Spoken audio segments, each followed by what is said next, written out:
கரூரில் இன்னைக்கு நல்லபடியாக பிரச்சாரம் முடிஞ்சுது. எவ்வளோ கூட்டம்ன்றது உங்களுக்கே தெரியும். அவர் வரும்போதுலாம் அந்த கூட்டம் அதிகமாக தான் ஆகிட்டு போக தவிர கம்மியாகலை. நிறைய வேலை பார்த்துருக்காங்க. உள்ள கரண்ட்டு கட் பண்ணுறது, ஜென்ரேட்டர் கட் பண்ணுறது, நிறைய அந்த ஏன்னா அந்த இடமே பார்த்தீங்கன்னா ரொம்ப சின்னது. அவ்வளோ கூட்ட நெரிசல்லையே அந்த இடத்த கொடுத்தாங்கன்னே தெரியல. இனி வரப்போகிற நாட்கள்லாம் அது இன்னும் வேறு மாதிரி ஆகும்னு நினைக்கிறேன். நிறைய உயரங்கள் சேதம். ஸ்டார்டிங் பேசும்போது கொஞ்சம் வாய்ஸ்லாம் கொஞ்சம் டபுளாக கேட்க ஆரம்பிச்சுது, கிளிச்சான மாதிரி. சரியான கூட்டம். அவர் வந்து சேர்றதுக்கே டைம் ஆகி போச்சு. அதுவும் இல்லாத அப்படியே அங்கேயே நிறுத்தி அங்கேயே பேச ஸ்டார்ட் பண்ணிட்டாரு. இதில் என்ன பார்த்தீங்கன்னா, யாரை பற்றி பேச போகிறோன்னு தெரியும், அவருக்கும் தெரியும், எல்லாருக்குமே தெரியும் யார் அங்கே கரூரில் யார் அங்கே ராஜா அப்படின்னு. 10 ரூபா 10 ரூபா 10 ரூபா. இங்கே லேட்டஸ்ட்டாக ஒரு ஃபங்க்ஷன் வச்சுட்டு 30 பேர் விழாவா இல்லை சாரி 30 பேர் விழா செம்மையாக பண்ணார். அவங்க மொத்தம் செய்கிறார், சம்பவம் செய்கிறாரு. இவங்களுக்கு தூக்கம் இருக்க மாட்டேங்குது. சும்மா பேசிட்டோம்னா நடுவில் ஆம்புலன்ஸ் விடுறது. மனசாட்சி இல்லையா? நீங்க தெரிஞ்சுதான் பண்றீங்களா தெரியாம பண்றீங்களானே தெரியல. என்னதான் பண்ண போறீங்க? அப்படி விட்டு என்ன கிடைக்க போகுது உங்களுக்கு? நடுவில் ஆம்புலன்ஸ் விடுறது கண்டினியூஸா இருக்குது. எங்களுக்கு தெரியும் யார் பண்றான்னு, அவருக்கும் தெரியும். சார் போறீங்களா, வழி விட்டுருங்க, போங்கப்பா. எதுக்கு இது? என்ன வரப்போகுது உங்களுக்கு? இதுல ஆம்புலன்ஸ் நடுவில் விடுறது, போகும்போது திட்டிங் போறது, காவல்துறையெல்லாம் இருக்கீங்களா அப்படின்னா அவருக்கே டென்ஷன் ஆகுது. வரப்போற அடுத்த வருஷம் எங்காச்சுதான்.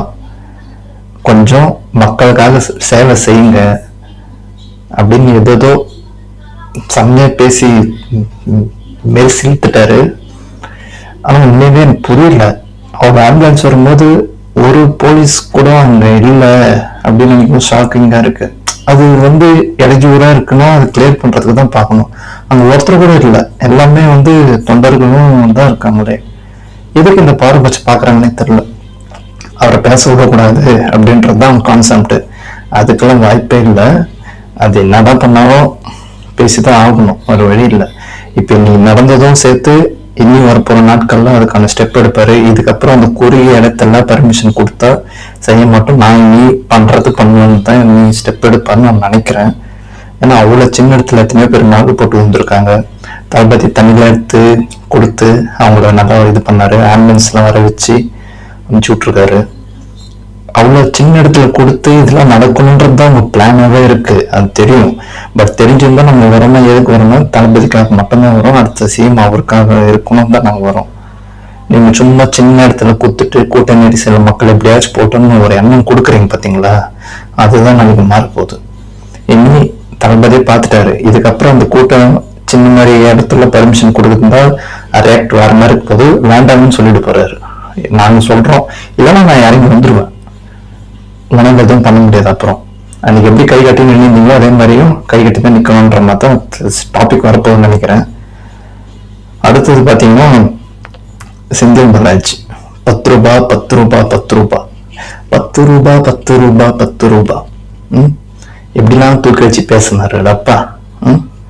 ஆனா இப்ப தளபதி பேசணும்னு அது எல்லாமே டோட்டலா க்ளோஸா. எதிர்கட்சியா இருக்கும் போது போட்டு வறுத்தெடுத்தது, இப்ப ஆளுங்கட்சி ஆகும்போது அவரை பத்தி புகழ்ந்து பேசுறது. இவ்வளவு ஊழல் செஞ்சிருக்கீங்க, 10 ரூபாய் விற்கிறீங்க, அது உங்க பேராவே ஆயிடுச்சு இல்லையா? நீங்க இப்ப அமைச்சரும் கிடையாது, எதுவுமே கிடையாது.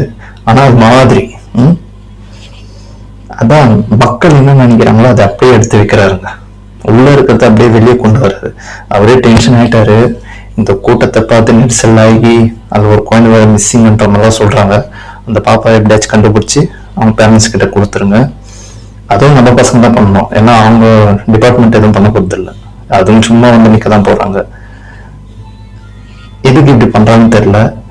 கரூர் கோட்டைங்க, அந்த கோட்டையில போய் ஓட்டையும் போட்டாச்சு. இதுக்கப்புறம் கரூர்ல தளபதி தான், அங்க அவரு தான் பேச முடியும். இதுக்கப்புறம் நான் தான் அங்க கோட்டையில ராஜா மந்திரி எல்லாம் அதெல்லாம் கிடையாது, அதெல்லாம் முடிஞ்சு போச்சு. அவர் வரத்துக்கு முன்னாடி அதெல்லாம் இப்ப வந்துட்டாரு. இதுக்கப்புறம் அவரு கோட்டது. இவ்வளவு பில்டப் பண்ணீங்க, 30 விழாக்கு எவ்வளவு கூட்டம் வந்துச்சு, 1.5 லட்சம் பேர் வீட்டுல நின்னாங்க, அதெல்லாம் கிடையாது. இப்போ எல்லாம் மாறி போச்சு. இதுக்கப்புறம் டம்மி தான். இப்ப கரூர்னு சொன்னாலே தளபதி தான், நாமக்கல்னு சொன்னாலும் தளபதி தான், எங்க போனாலும் தளபதி தான். சும்மா இந்த ஆம்புலன்ஸ் ஓடுறது, கரண்ட் கட் பண்றது இதெல்லாம் பண்ணாதீங்க. அது பண்ணி ஒரு யூஸும் இல்லை, லாஸ் உங்களுக்கு தான். அவருக்கே டென்ஷன் ஆகுது நீங்க பண்றது. இப்ப லாஸ்டா பேசணும் ஒரு ஃபேஸ் ஒரு மாதிரி அக்ரெசிவா இருந்தது. இன்னைக்கு எல்லாத்துக்கும் பதில் இருக்கு 26ல. நீங்க என்னென்ன பண்றீங்களோ அதுக்கான எஃபெக்ட் உங்களுக்கு தெரிய வரும். அவர் நினைச்சிருந்தா இன்னும் பேசியிருந்திருக்கலாம். அவரோட கூட்டத்துல அவருக்கு நெரிசல் இடம் இல்லை, முன்னாடி மேல விட்ட கூட்டம் நெரிசல் மயமுதிரம் தான் அவரு பேச்சு கம்மி பண்ணிட்டாரு. அது பார்க்கறவங்களுக்கும் தெரியும். அதுக்காக அவர் இவ்வளவுதான் பேசினாரு அர்த்தம் இல்லை. இனி வரைக்கும் நாட்கள் பர்மிஷன் எப்படி கொடுக்குறீங்கன்றது அவருக்கு தெரியும். அவர் இதை எப்படி ஹேண்டில் பண்ணி கொண்டு போறன்றது இதுக்கப்புறம் தான் பார்க்கணும். ஆனா இந்த கரூர்ல நடந்தது ரொம்ப நீங்க நினைச்சது நடந்துச்சுன்னு நினைக்காதீங்க, அது கிடையாது. அவர் நினைச்சிருந்தா பேசி இருந்திருக்கலாம். அவர் கொஞ்சமா பேசணும் ஃபில் பண்ணிட்டாரு. இந்த 10 ரூபான்றது இப்ப கரூர் டோட்டலாவே தெரிஞ்சு போச்சு. இப்ப கரூர்னா இவ்வளவுதான்ற மாதிரி தெரிஞ்சிச்சு. இதுக்கப்புறம் சும்மா இந்த பயோஸ்கோப் எல்லாம் காட்டாதீங்க. தயவு செஞ்சு மக்களுக்காக சேவை செய்யுங்க. அதெல்லாம் நான் கேட்டுக்கிறேன். எல்லாருமே தான் கேட்கறோம். இருக்கிறது இன்னும் கொஞ்ச நாள் தான். அது வரைக்கும் அதெல்லாம் நல்லது செஞ்சுட்டு போங்க. அங்க இப்பதான் ரயில்வே கட்டணும்னு தான் கேட்குறீங்க. அது இதெல்லாம் இப்ப தளபதி சொல்லிதான் உங்களுக்கு தெரியுது சில விஷயங்கள்லாம். இதெல்லாம் உங்களுக்கு அதெல்லாம் எதுவுமே தெரிய போதில்லை. இனி வரப்போற நாட்கள்ல இன்னும் பயங்கரமா இருக்க போது. அவர் ரொம்ப டென்ஷன்ல இருக்காரு, அது பார்த்தாலே தெரியுது. இன்னும் நம்ம பேசின கூட்டம் நெரிசல் ஆகிடும், இன்னும் நிறைய பேர் மேக்கு விழுவாங்கன்னு தான் ஓகே போதும்னு நினச்சி ஸ்டாப் பண்ணிட்டு முடிச்சிட்டாரு. இதுக்கப்புறம் அந்த மாதிரி சின்ன இடங்களை பர்மிஷன் கொடுத்தா இவங்க எடுத்துக்க மாட்டாங்கன்னு நான் நினைக்கிறேன். நீங்க என்ன நினைக்கிறீங்கன்னு சொல்லுங்க. கொஞ்சம் பெருசா கூடுங்க, ஒன்னே ஆக போதில்லை. அவர் பேசிட்டு போறாரு. எதுக்கு உங்களுக்கு அந்த கூட்ட நெரிசல் எதனா ஆகணும், அதை பத்தி நீங்க ஒரு டிபேட் பண்ணி பேசணும் இல்லையா? அதெல்லாம் இனி வாய்ப்பே இருக்காது. நீங்க என்ன வேணா பேசுங்க, மக்கள் இருக்காங்க, நாங்க இருக்கோம். அண்ணா 26ல உட்கார வச்சே தீருவோம். அது யாராலையும் தடுக்கவே முடியாது. இன்னும் ஒரு வாரத்துக்கு இந்த டிபேட் போகும். இன்னும் நான் பேசணும் பேசுங்க. நாமக்கலும் சரி கரூரும் சரி மிகப்பெரிய மக்கள் கூட்டம் இருந்துச்சு. இனி வரப்போற நாட்கள்ல இன்னும் அதிகமா இருக்க போகுது. அதை நம்ம எல்லாருமே பார்க்க போறோம்.